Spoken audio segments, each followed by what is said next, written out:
What's up, y'all? Sean G, podcast with soul, stigmatism in my soul. Uh, Gumby Publishing, Sean G, my son Sean Xavier Gumby Jr., myself Sean Xavier Gumby Sr. We do not wish to slander, libel, or uh, defame anybody or cause anybody harm as it relates to the information that I've been talking about in this case.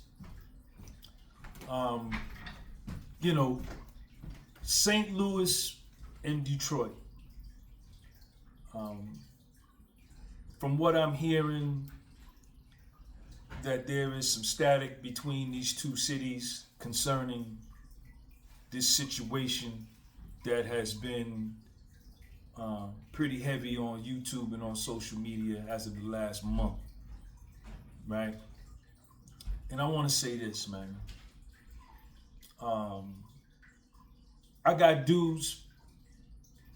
When I was in federal prison at FCI Morgantown in Morgantown, West Virginia, when I was there in 2014 to 2016, Morgantown was an FCI.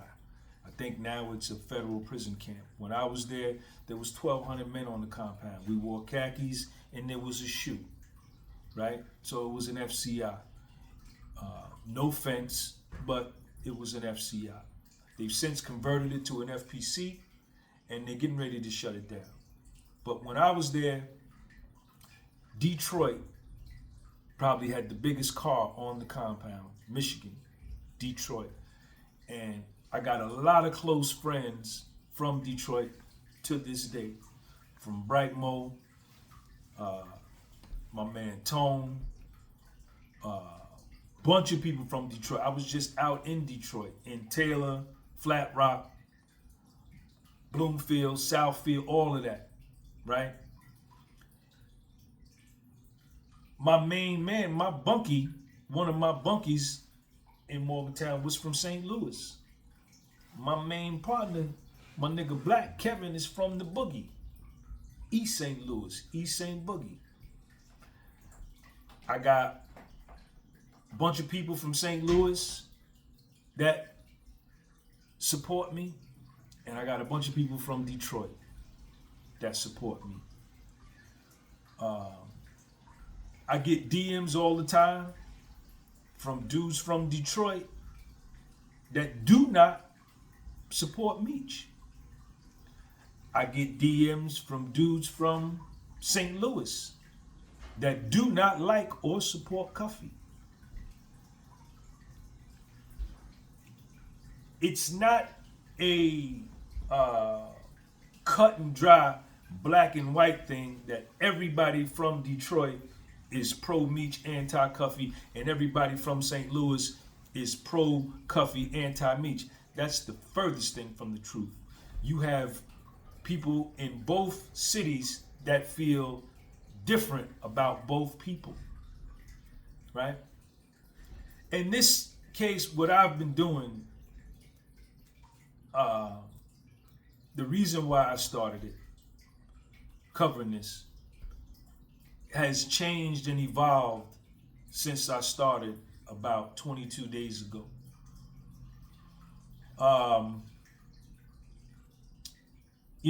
Initially I set out to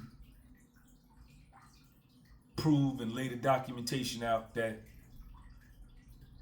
Big Meech's paperwork was no good, right? That his paperwork wasn't no good. And I don't think that his paperwork not being good is a result of me. Meech's paperwork of not being good is a result of his choices, his judgment, his decision, and his actions. He's placed himself right where he is because of those things. All I'm doing is going through the paperwork and delivering the paperwork. Yeah, I'm biased. My nigga Black, Kevin, was down with CUFFY when they both was in their 20s getting money together. Me and Kevin hung out every day for 13 months at Morgantown. He's from East St. Boogie, East St. Louis, Illinois, which is right across the bridge from St. Louis. He told me about the story. I believe CUFFY. I believe CUFFY. I believe CUFFY. I believe his story. He comes across to me as authentic, as genuine. He don't come across to me as a piece of shit, right? Nobody has yet to send me any kind of paperwork that he's a rat. A lot of y'all have DM'd me a 4-page document about CUFFY's name being in some paperwork with a dude named Gibbs and this other dude. Just saying, only thing he wasn't indicted, that's not enough. That's not enough to say that about him. And if somebody comes up with some paperwork, send it to me. I had him on my show. You heard him. You look at the interview. I'm going to put that interview right underneath this video. I'm not here, some of y'all don't like me, some of y'all like me. I don't care. I do not care. I'm not your friend, and you're not my friend. I don't need no friends. You saw that little boy walking here? That's my friend. I'm not here to make content to support your narrative, right? 50 Cent took one of my YouTube videos, cut it up and posted it on his Instagram. And it really catapulted me in the spotlight in terms of being a person who's knowledgeable about this case, who's going about it the right way. And 50, I appreciate you for that. But because 50 Cent did that, that don't mean that I'm gonna get on my platform and run a narrative that caters to his position. I could care less about 50 Cent's position, you understand, and how he feel about this case. You understand? This is the podcast with Soul. My name is Sean G. I started this channel from 1 subscriber, 1 video, and 1 view. That first subscriber was me. That first view, I watched it, and I put up the first piece of content, and I was my first subscriber. And I built it up to this. This is my 2nd channel. I've had 2 channels. I've done over 100 million YouTube views. Should be more than that. Worldwide, I'm respected and known all over the planet. As a nigga that's straight up and down like 6 o'clock. I call it like I see it. If it ain't right, I'm gonna tell you it ain't right. If it's good, I'm gonna say you're money. If you ain't money, I'm gonna say you ain't money.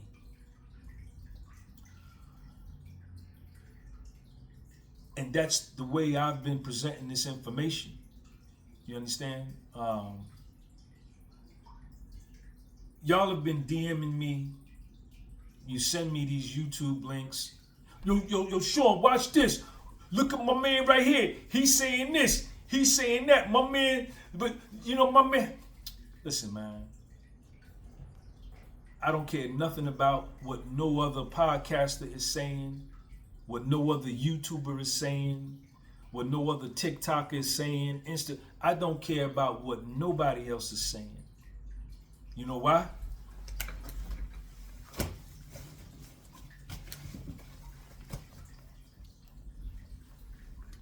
I'm coming from here, kid. I'm coming from here, nigga. I'm coming from here. I'm not coming from my emotions, hypothesis, what if, conjecture, guesswork. Yo, Sean, but what about, check this out, but what if they did? Yo, Sean, can I suggest? No suggestions, no what ifs, woulda, coulda, shoulda. Fuck all that. I ain't doing none of that. I'm coming straight from the money. You know why? Because I've been in federal prison and I know how important the money is. This is the money. This is the money. And CUFFY know that, and Big MEECH know that. They both know. They both watch me, and they both know that this is what it's at. And I'm going to say this, and I'm going to end, I'm going to close. This is going to be the last time I'm going to address this. Y'all coming in my DM, you going under my YouTube posts in the comment section, on my Instagram in the comment section, on my Spotify. The Podcast with Soul is on Spotify, the Podcast with Soul is on Instagram, and the Podcast with Soul is on YouTube. And you telling me to watch this particular video, watch this.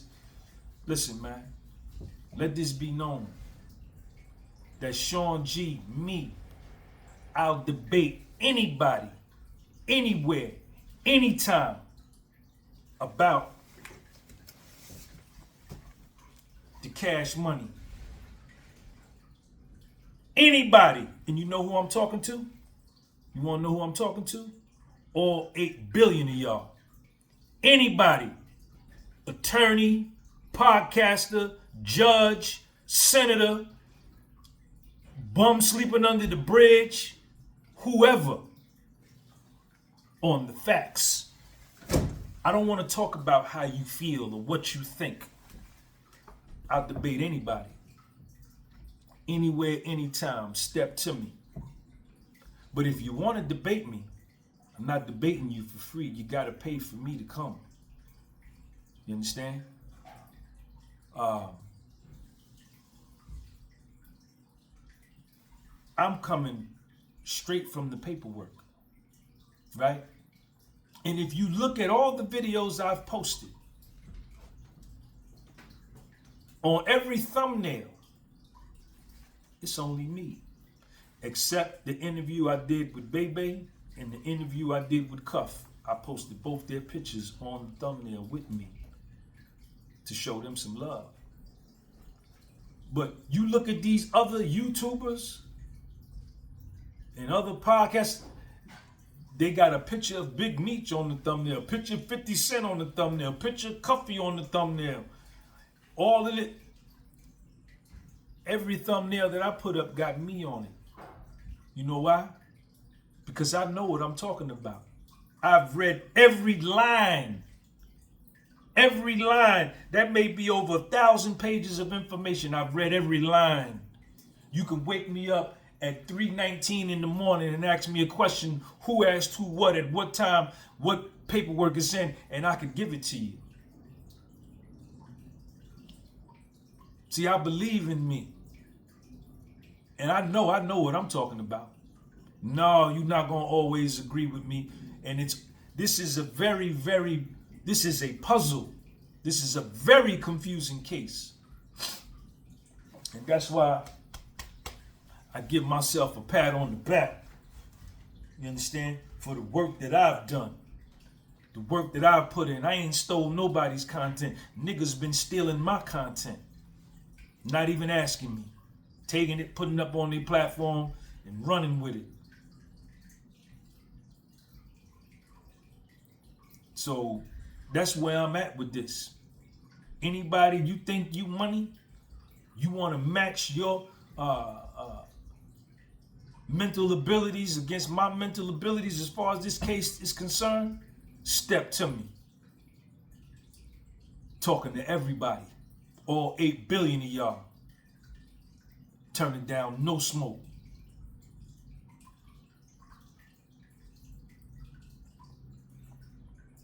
In St. Louis and Detroit, this case is about 2 men. It's nothing to do with you. Do not make this a central position in your life that can cause you to get yourself into a bad situation based off of emotion. Right? And really what this comes down to for me, at the end of the day, is CUFFY. Think about this, y'all. Think about this. Imagine it was you. Forget about Big Meech. Forget about Cuffy. Forget about Sean G. Forget about Tammy Cowens. Forget about the Frank's hearing. Forget about the wiretaps. Forget about the motion to suppress. Forget about the Super Bowl. Forget about the World Series. Forget about Frosted Flakes. Forget about BMW. Forget about everything. Empty your mind. Pull your car over and meditate on this. Imagine it was you in a federal courtroom. I have been there and looked at that mahogany wood all over the courtroom and you in there by yourself. Imagine it was you in a federal courtroom being prosecuted and you in there fighting for your life.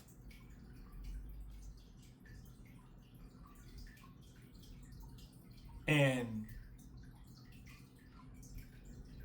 the star witness against you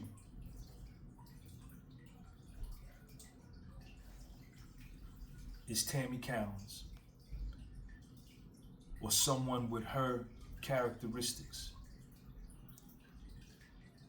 The person, the government star witness, has perjured themselves on the stand. Think about, this is you. Your life is in the balance. And the star witness against you has perjured themselves on the stand, has testified in direct opposition to what she said in a sworn affidavit, sworn testimony. She has been, the witness has been busted multiple occasions of committing perjury, but never gets prosecuted for perjury. And that's the government star witness against you.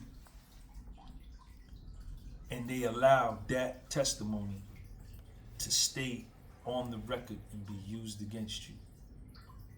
Do you think that's fair? Do you think that's right if that was done to you? Think about that. See, one thing about America, and we're supposed to be able to get our day in court and get the due process of the law.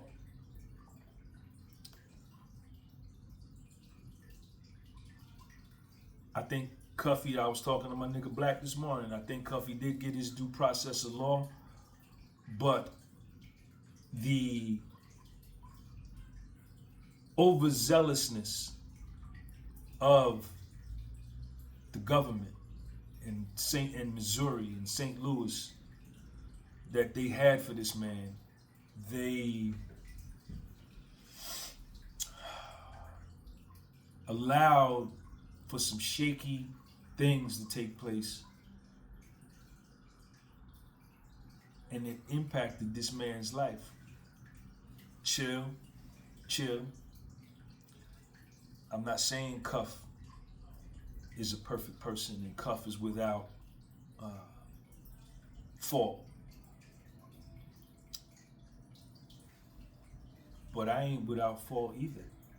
I ain't saying Cuffy ain't never did some things that are less than admirable, but neither have you, neither have I. We all got a past.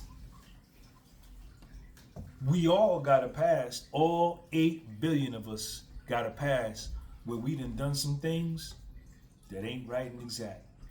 Maybe everybody didn't find out about it, but we know that we all done fell short. But because we fell short in the past and what we have done, that don't mean we don't deserve a proper court proceeding, right? And that's where I'm at with this thing, man. Free Cuffy. I'm a foundational Black American male.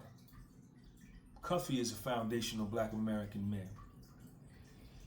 We ain't never been treated right in the criminal justice system, and the facts detail that. And this ain't no disrespect to the Eastern Missouri District Court or to the United States government or to anybody, right? I love America. I'm born and raised here. My mother is from Georgia. She picked cotton here for 75 cents a day as a little girl. Went to segregated schools.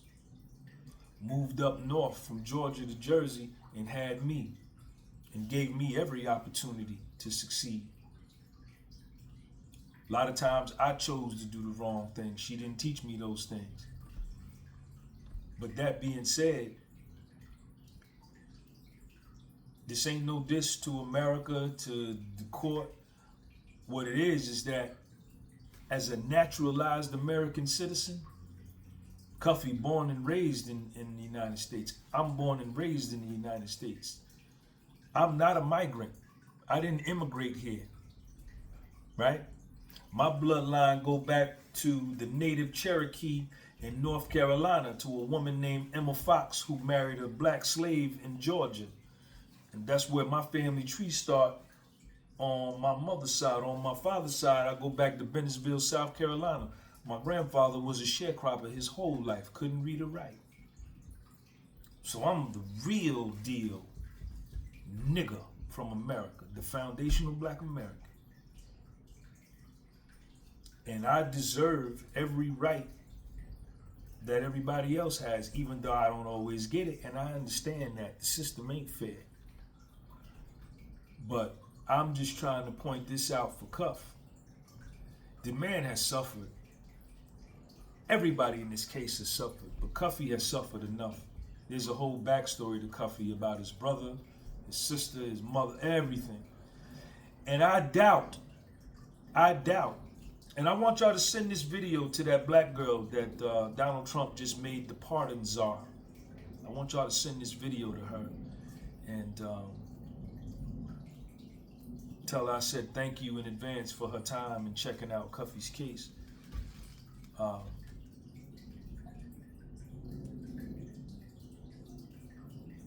What was I saying?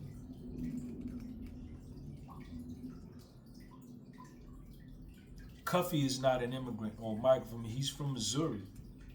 He's a naturalized citizen of this country. And he suffered enough. This is what I was going to say. And I highly doubt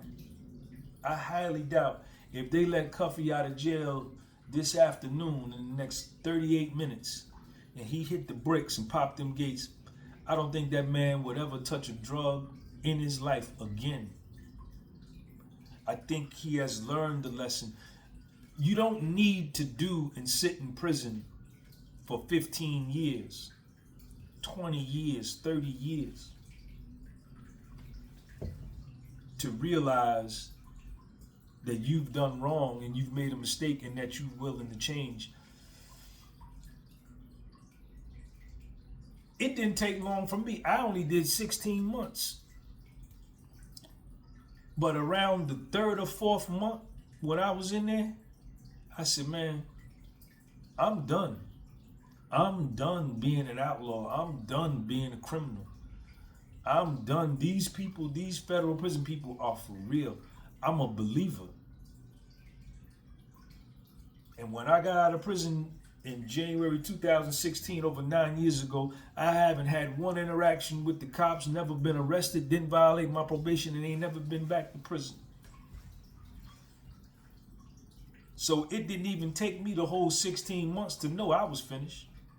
And it don't take these brothers, man, 20 years, 15 years, 10 years. A lot of these dudes realize after they be in there for a year or two, be like, man, I'm done with that. I'm done with the streets. I'm finished.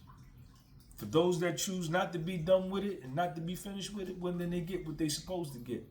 But I highly doubt that CUFFY would return to a life of crime if he was released this afternoon. The man is my age, 55 years old, 56. He's got his daughter, his grandson. He's going to probably get a movie done on his life. He's not going to need to do that. I talked to the man on the phone and I feel the man is genuine. And just think about that for a minute before you pass judgment. You ain't perfect, and neither am I. And neither is damn 8 billion of y'all. Not one of y'all in the 8 billion is perfect. Sean G, Podcast with Soul. Peace.